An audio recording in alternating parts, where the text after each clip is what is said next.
నమస్తే, welcome to mega 9. నేను రాజేశ్వరి. ఒకే ఒక్క అడుగు ఆ గ్రామాన్ని చింతలేని సేద్యం వైపు అడుగులు వేసేలా చేసింది. ఓ రైతు ఆలోచన ఎంతో మంది కర్షకుల్లో చైతన్యాన్ని తీసుకొచ్చింది.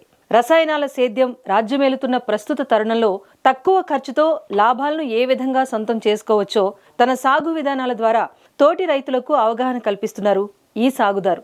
ఆయిల్ పామ్ తోటలో అంతర పంటలు సాగు చేస్తూ ఔరా అనిపించేలా ఆదాయాన్ని పొందుతున్నారు. రైతు సాగు విధానాలకు ఆకర్షితులైన తోటి గ్రామ రైతులు అతని అడుగుల్లో నడిచేందుకు ఆసక్తి చూపిస్తున్నారు. ఇంతకీ ఎవరా రైతు? ఆయన సేద్యపు విధానాలేంటో తెలుసుకోవాలి అంటే ఏలూరు జిల్లాకు వెళ్లాల్సిందే.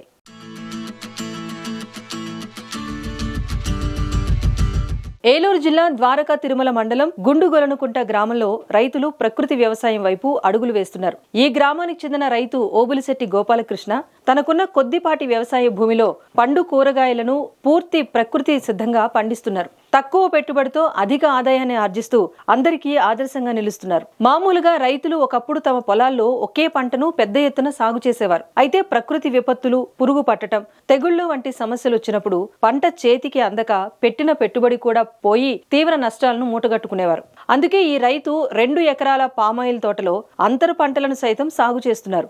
గోరుచిక్కుళ్లు, బంతి, బీర, బెండ, వంగ, దోస ఇలా 4-5 రకాల పంటలను పండిస్తున్నారు. ఒక పంటకు మార్కెట్లో రేటు లేకపోయినా మరో పంట ద్వారా ఆదాయం పొందే వీలుంటుందని అంటున్నారు రైతు. ఈ సాగు విధానంతో రైతుకు నష్టం ఉండదని చెబుతున్నారు.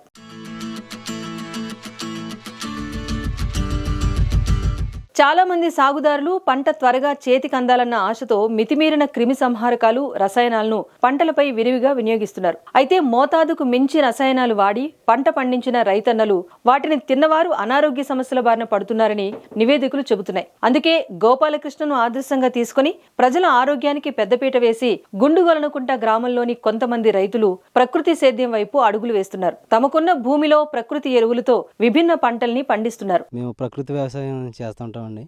మన పామాల తోటలో అంతర పండుగ గోరుచిక్కుడి, బంతి, బీర, బెండ, ఇంకా వంగ, దోస ఇలా 4-5 రకాలు వేస్తామండి. ఒకదానికి కలిసినా ఇంకో దానికి ఈ రోజుల్లో రేట్లు ఉండకపోవడం వల్ల మేము దీనికి కాకపోతే ఇంకో దానికి కాదు ఇంకో దానికి కలుస్తాయని ఇలా 4-5 రకాలు పెట్టడం జరిగిందండి.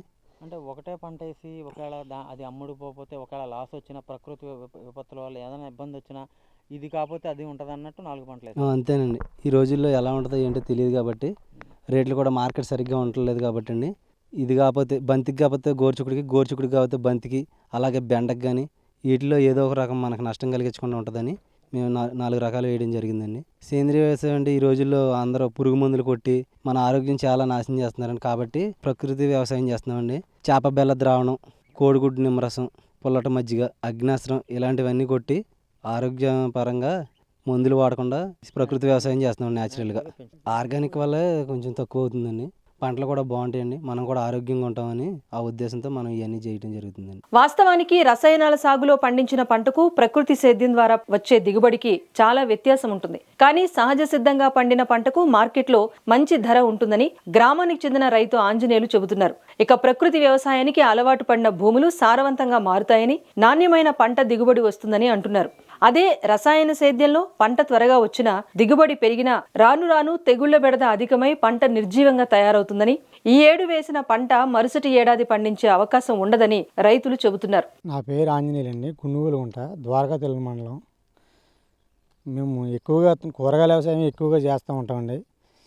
ఏదో ఒకటి బెండను, వంగను, దోసను, బీరను, బూడిద గుమ్మడను రకరకాలుగా వీటి వ్యవసాయం. ఇదైతే ఎప్పటికప్పుడే మనకి అమౌంట్ ఒకటి దగ్గరికి వెళ్ళకుండా మన చేతులు ఎప్పుడు ఉంటాయని, ఇబ్బందులకి చిన్న ఇబ్బందులు గట్ట అయితే ఒక రైతు దగ్గరికి వెళ్ళే పని లేదు, ఒక షావుకారు దగ్గరికి.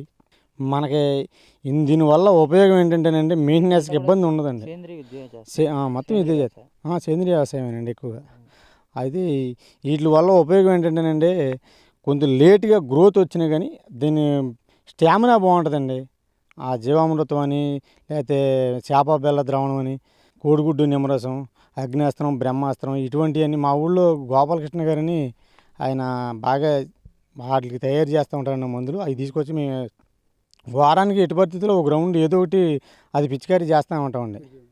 దానివల్ల బాగా ఉపయోగం ఎక్కువగా ఉందండి, లేకపోతే దాని దగ్గరికి వెళ్ళం కదండి. తనతో పాటు ఆ గ్రామ రైతులందరూ ప్రకృతి వ్యవసాయం వైపు అడుగులు వేసేలా సహజ సిద్ధమైన ప్రకృతి ద్రావణాలను తయారు చేసి మరీ అందిస్తున్నారు రైతు గోపాలకృష్ణ. రైతులకు ఉచితంగా జీవామృతాన్ని తయారు చేసి శిక్షణ ఇవ్వాలి అంటూ కేంద్ర రాష్ట్ర ప్రభుత్వాన్ని ఈ రైతన్న కోరుతున్నారు. ఈ యొక్క సేంద్రియ వ్యవసాయం ముందుకు సాగాలి, ఇంకా రావాలి. ఏంటంటే మా రైతు సోదరులందరూ కూడా ఎప్పుడు కూడా సబ్సిడీ అనే దాన్ని మాత్రం మాకు ఎప్పుడు గుర్తుంటుందండి. మీ వ్యవసాయం చేయాలంటే సబ్సిడీ అడుగుతారు. ఇప్పుడు వీరు కూడా ప్రభుత్వ విధానంలో ప్రభుత్వం వ్యవసాయ రంగంలో చేయూతనిచ్చి ధనిక రాష్ట్రంగా ఉండాలి, ధనిక దేశంగా ఉండాలంటే ఒకటండి, మీరు ఇచ్చే యూరియా కట్ట మీద 2,000 రూపాయలు సబ్సిడీ ఇస్తున్నారు, లేదా 1,700 ఇస్తున్నారు, 1,500 ఇస్తున్నారు. ఆధార్ కార్డు మీద రైతుకి ఇవ్వండి. ఇందులో చాలామంది రైతులు మేము ప్రకృతి వ్యవసాయం చేస్తున్నాం, మాకు ఏ సబ్సిడీ అంటున్నారు. ఆ రైతు చేసే సబ్సిడీ నిమిత్తం ఈ చేసే రైతుకి జీవామృతం ట్యాంకులని, అంటే జీవామృతం అనేది మనం తయారు చేసుకుని ఒక ట్యాంకో మోటార్ బిగించుకోవాలి.